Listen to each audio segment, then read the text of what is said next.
Welcome to New Thought Deep Dive. Each week, we dive into a refresher on New Thought spiritual ideas that leave you thinking.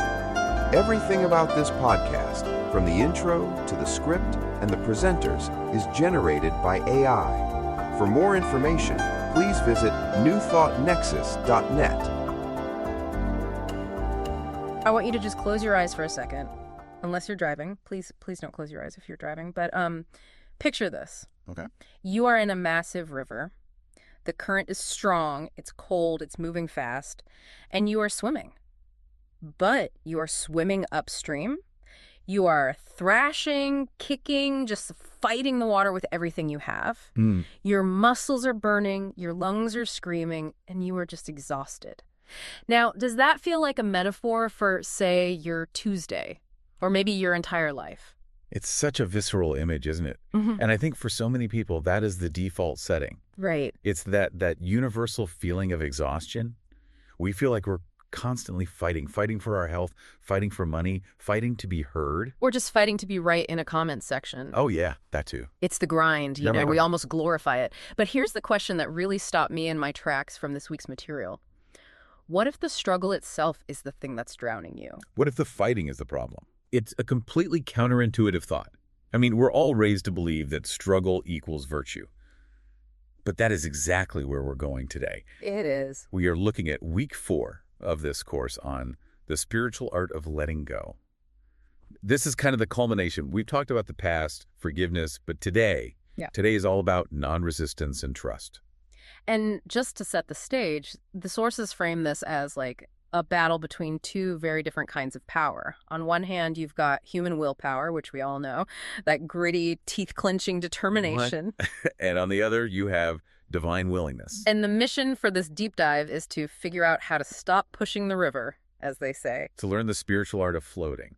And I know for some people listening, the word surrender sounds like losing. Oh, absolutely. It sounds like defeat. But the goal here is to transform that idea of surrender from an act of weakness into, well, an act of ultimate strength. So let's unpack this, because I'll be honest, when I hear don't resist, my first reaction is, well, if I don't resist the bad stuff, won't it just take over? Sure, of course. We pride ourselves on our resistance, right? If I worry about my bank account, it means I'm responsible. But the source material defines resistance in this really specific, almost mechanical way. It does. It moves away from resistance as a moral stance and looks at it more like physics. Physics. In these texts, resistance is defined as friction. And it all stems from a belief in something called duality.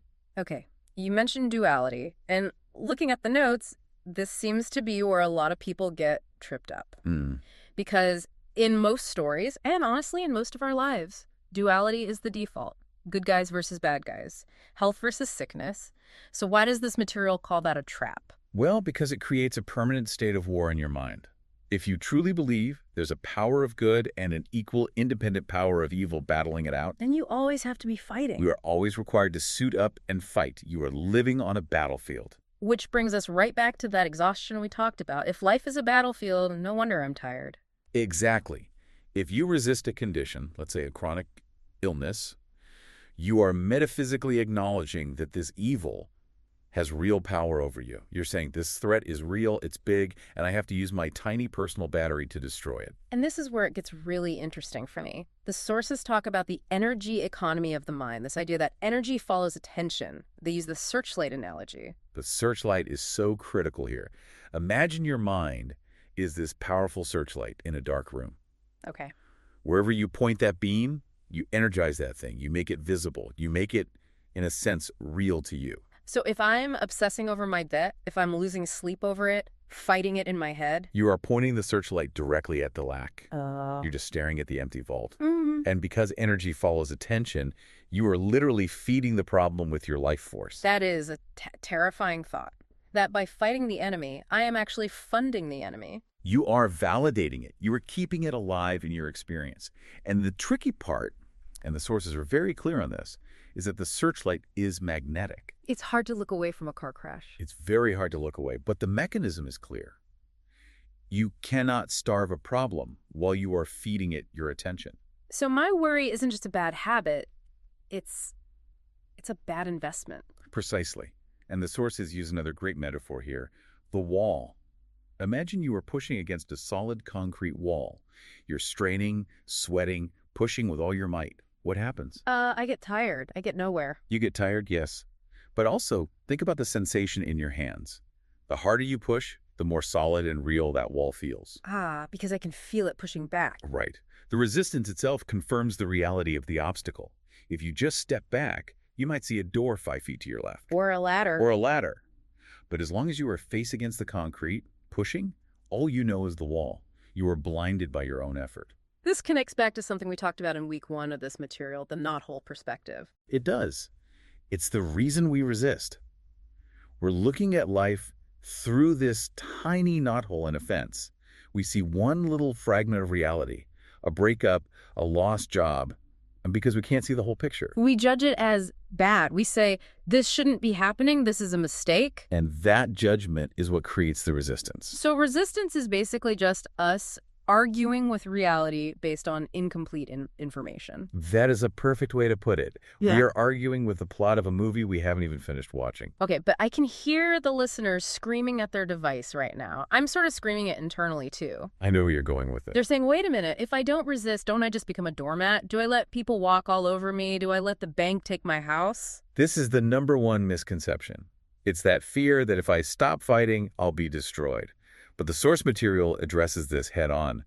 Non-resistance is not passivity. It's not appeasement. It is poise. There's a specific analogy in the reading that I think really nails this. The unclaimed package. Oh, this is a classic. It's so good. Well, let's really visualize it so we get the distinction. So you're at home, knock at the door. You open it, there's a delivery person holding a box. And this box is like leaking. It smells like smoke. Yeah. It's got CAOS scrawled on the side in Sharpie. It is clearly a package full of someone else's drama. Now, most of us, the resistors, what do? Oh, we throw the door open, we look at the box, we get offended. We scream, how dare you bring this to my house? We grab the box to show him how much we hate it, wrestle it into the kitchen. And then spend the rest of the day staring at it, fuming. You've engaged with it.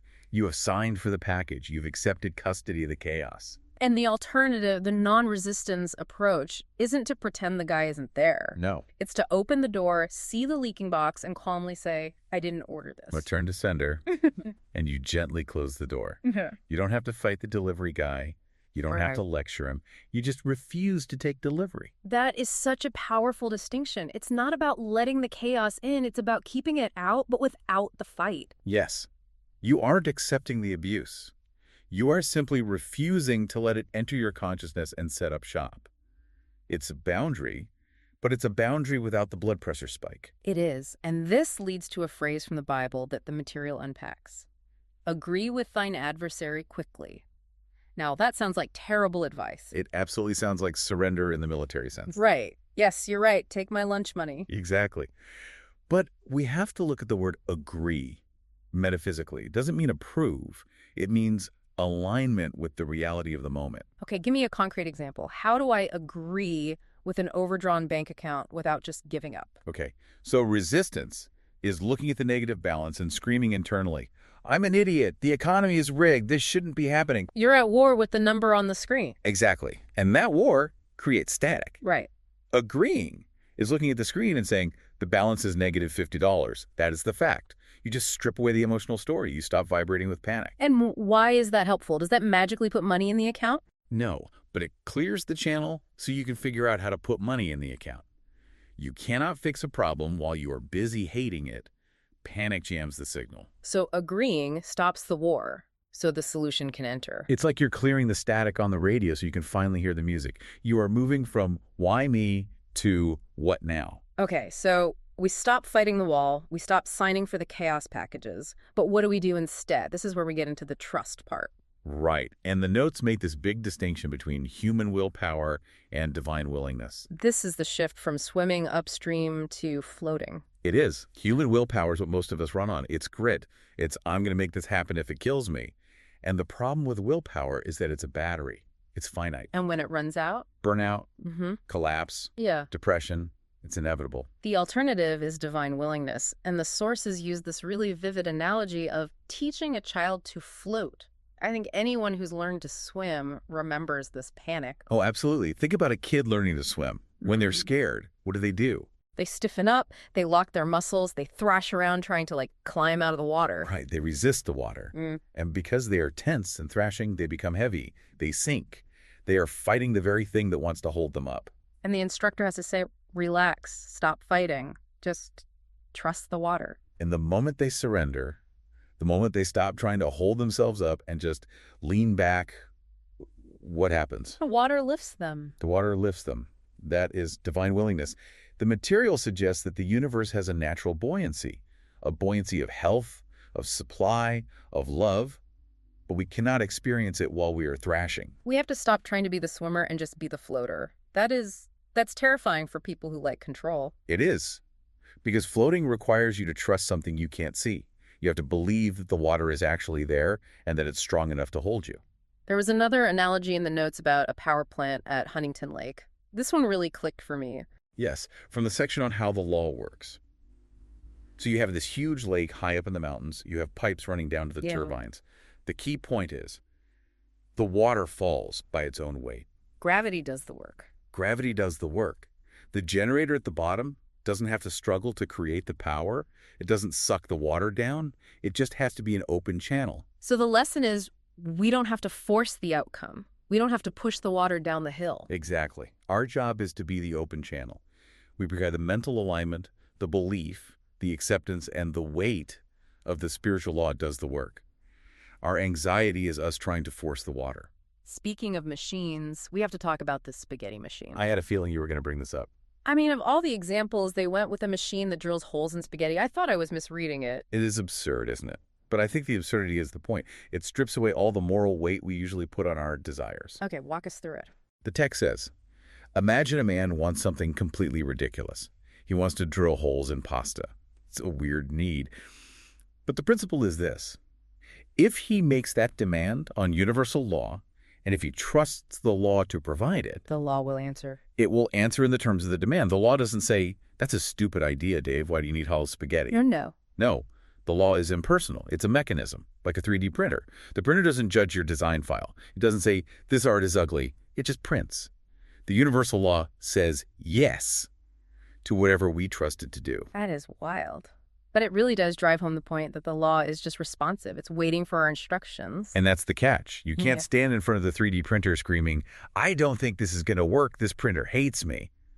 And expect a perfect result. The doubt jams the machine. Yes. So we stop resisting. We start trusting the buoyancy. We stop jamming the printer. Yep. But then we run into the problem of the dark piece.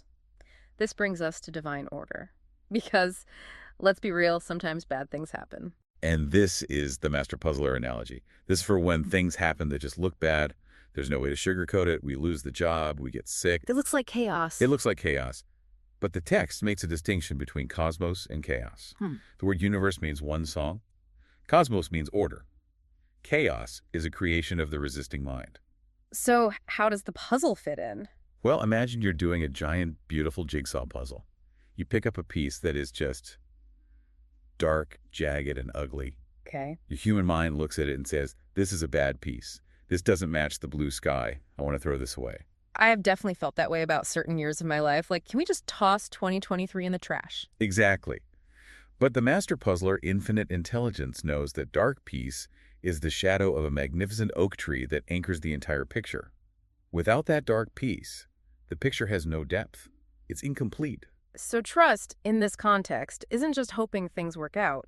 It's knowing the dark piece fits somewhere. Yes. Even if you can't see where yet, it's trusting the puzzler. It's saying, I don't understand this piece, but I am not going to resist it. And there was a word used here, transmutation. It sounds a bit like, medieval chemistry. It is a kind of spiritual alchemy. The alchemist tried to turn lead into gold. Non-resistance allows us to turn the lead of heavy circumstances into the gold of spiritual power. Okay, that sounds great poetically, but how does a regular person do that? Let's say I'm stuck in traffic. That's lead. It's heavy. It's annoying. How do I turn that into gold? It's about changing the atmosphere of your mind. If you sit in traffic in rage, if you pound the steering wheel, you are adding lead to lead. You're making it heavier. Right. But if you apply non-resistance, if you say, okay, I am here, I cannot move, I surrender to this moment, you stop the friction, you might listen to a podcast or just breathe. You have transmuted the experience from a source of stress into a moment of rest. You've changed the frequency. So we become the transformer. We take the raw, dangerous energy and turn it into something usable. That is a beautiful way to put it. We become the place where the war ends and the peace begins. So we've covered a lot of ground here, from fighting the river to floating. As we wrap up this deep dive, what is the final challenge for the listener? I think the challenge is to really understand the difference between giving up and giving over. Break that down. They sound so similar. Giving up is defeat. It's, I'm weak, I lose, the world is too hard. It's despair. Giving over is an act of trust. It's saying, I'm strong enough to admit that I can't do this with my small human will, so I am handing this over to a power that can. It's the difference between collapsing and delegating. Yes, delegating to the universe. I want to leave the listener with a visual from the source material. It talks about laying down the sword and shield. It's such a powerful image. We walk through life with our armor on, shield up, sword drawn, ready for the next problem. We think this keeps us safe, but it just keeps us heavy. And non-resistance is the moment you gently lower the shield.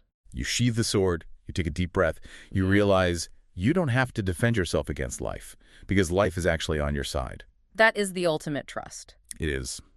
So I want to leave you with one final thought, something to chew on this week. We spend so much time trying to chase down solutions. We hunt for the answer, we fight for it. But consider this. The universe is not waiting for you to fight your way to a solution.